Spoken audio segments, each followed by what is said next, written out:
इस शख्स को देखिए, ये वही है जिस पर पुणे के सरकारी बस डिपो में एक महिला के साथ दुष्कर्म का आरोप है।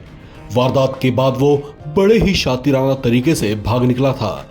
उसके बाद से ही ये पुलिस की टीमों को छकाता रहा। इसकी पहचान दत्तात्रेय गाड़े के रूप में हुई है, जिसकी धरपकड़ के लिए मुंबई पुलिस क्राइम ब्रांच की कई टीमें लगातार अलग अलग जगहों पर दबिश दिए जा रही थी, लेकिन इसकी एक गलती ने इसे पुलिस के चंगुल में फंसा दिया। आरोपी दत्तात्रेय गाड़े लगातार छिपता भाग रहा था। उसने अपने कपड़े भी बदले थे और प्यास लगने पर उसने अपने एक रिश्तेदार से पानी की बोतल मंगाई थी। पानी पीते हुए उसने अपने रिश्तेदार से कहा था कि उससे बहुत बड़ी गलती हो गई है। ये कहकर वो वहां से भाग निकला। इसके बाद पुलिस ने उस घर के आसपास दत्तात्रेय गाड़े की तलाश करनी शुरू की। डॉग स्क्वाड को भी बुलाया गया। पुलिस को उसकी बदली हुई शर्ट मिली। उसकी गंध डॉग स्क्वाड को दी गई। उसके आधार पर डॉग स्क्वाड ने पुलिस को अलग रास्ता दिखाया। जब गांव वालों ने दत्तात्रेय गाड़े की पहचान की तो उसे हिरासत में ले लिया गया। Swargate rape bus terminal rape incident के आरोपी को गुनाट गांव से डिटेन किया गया था। इसमें crime branch, zone 2, Swargate police station, recruits, RCPs ऐसे अलग अलग पथक, करीब 500 अधिकारी और कर्मचारी इस ऑपरेशन में पिछले 3 दिन से थे। कल इसमें गांव के, जो गुनाट गांव के करीब 400 से 500 नागरिकों का इसमें बहुत सहकार्य मिला।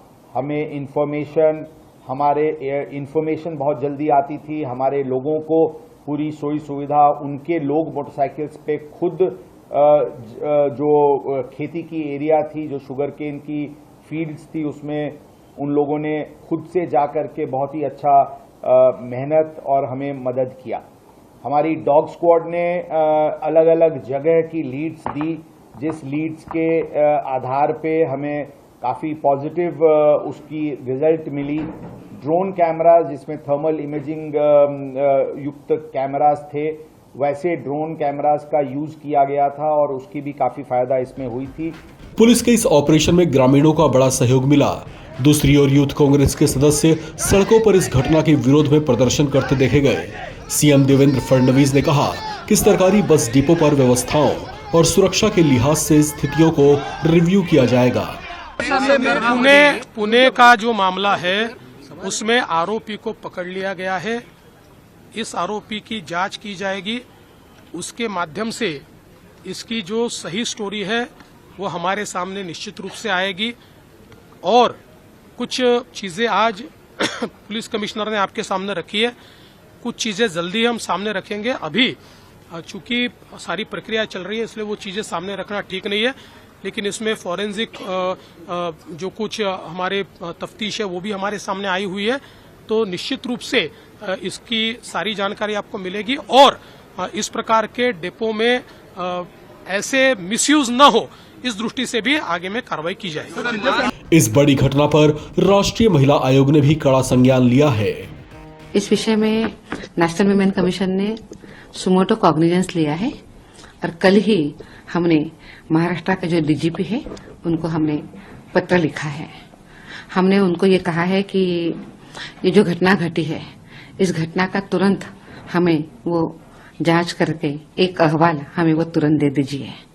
उसमें हमने उनको ये भी कहा है कि इस घटना की तत्परता के साथ जांच होनी चाहिए। उसी के साथ साथ जो पीड़िता है उनको पूरी जो हेल्प होनी चाहिए वो सभी हेल्प होनी चाहिए। उनके मानसिक स्वास्थ्य के लिए, शारीरिक स्वास्थ्य के लिए उसको मदद मिलनी चाहिए, मेडिकल हेल्प मिलनी चाहिए, उसको सुरक्षा भी देनी चाहिए। आपको बता दें कि पुणे के स्वारगेट बस डिपो में आरोपी ने एक 26 वर्षीय महिला के साथ दुष्कर्म किया था।